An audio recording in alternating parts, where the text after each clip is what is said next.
And welcome back, ladies and gents. I am getting to be a bit more expeditious with these episodes. So, welcome to episode 3 of the Discovery series. And this one is called The Deserts of Egypt. And this will obviously concern the deserts, or Deseret land of Egypt.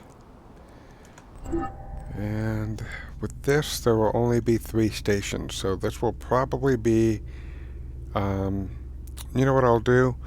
I'll combine these 2 episodes because I think this is going to go by quickly. So better to have 5 points, 5 stations than just 3. It doesn't need to be that fast.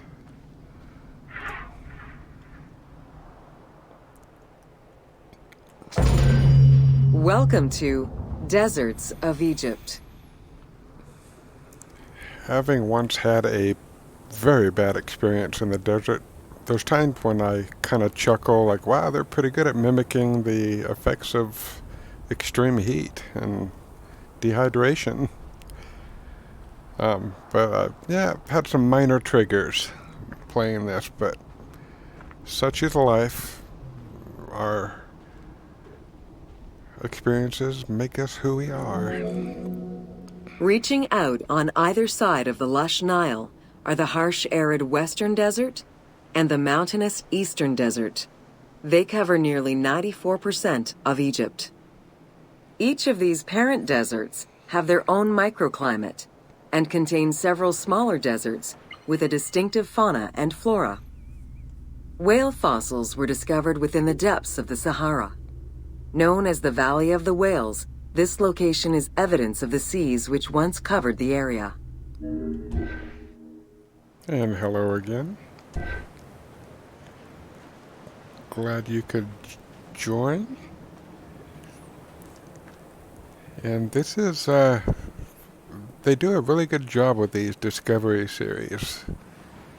Of course, when a person owns it, they can blast through and skip certain things and do it a certain way, but I am in professor mode.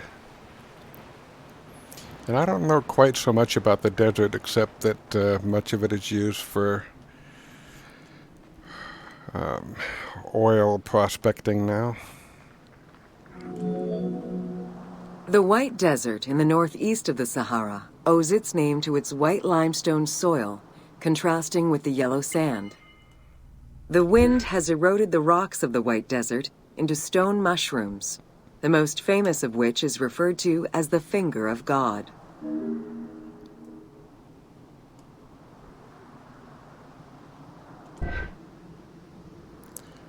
I'm thinking I can guess which one that is. But it also looks like somebody could, if they had enough imagination, make that a cobra in their mind. Or a Uraeus.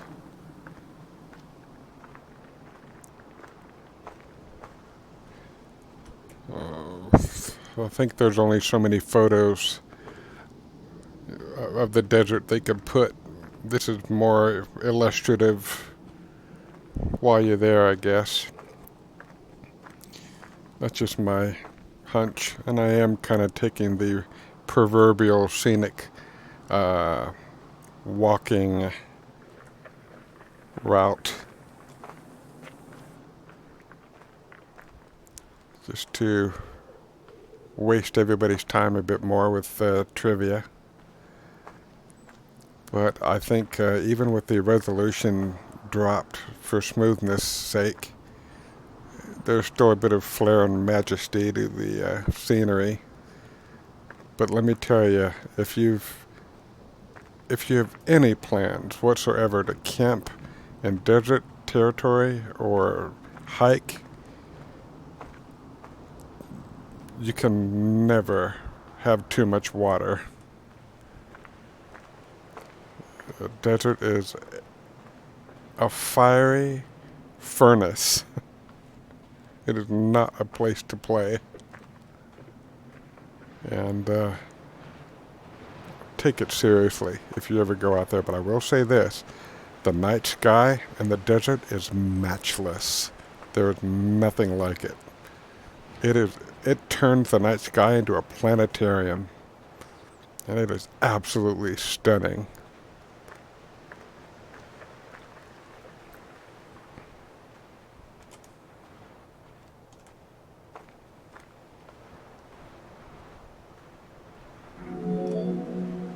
The Great Sand Sea is a large unbroken desert that reaches out through western Egypt and eastern Libya.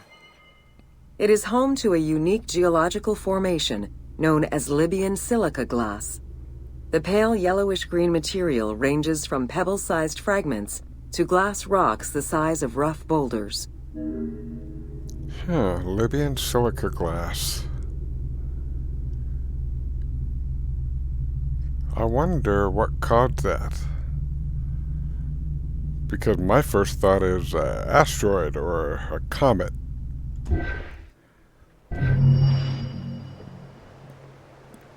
And since that was a shorty, I think we'll mix this Catara Depression into there. Because that is its own unique hellhole.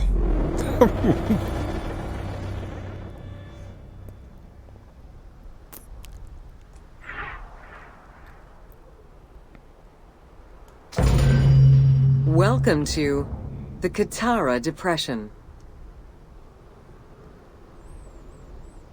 And in case you thought I was exaggerating or using hyperbole about this particular desert being a hellhole, well, there you go. The sun is actually starting to drop. Start to go down. So, boys and girls, we're going to make this one a morning tour. Let's see if we can get a look at if they'll force me to do the night sky first. Yeah, they will. On a stream, I'm not sure you can see much of the stars, but they're there and where they're supposed to be. And this place looks so much less menacing at night, but I'm going to make this a daylight trip because I want to virtually suffer.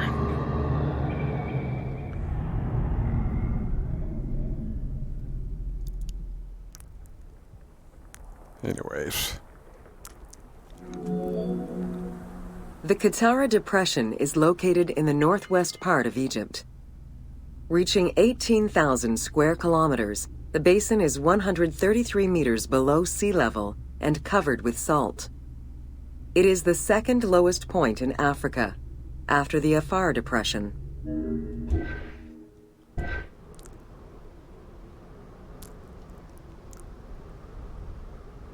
It's remarkable how majestic a place can look. You know, such as this, but... And look at that, you can see an oasis in the distance, and I'm betting that's probably... No, I don't think it's the Fayoum, but... I should probably shut my pie hole.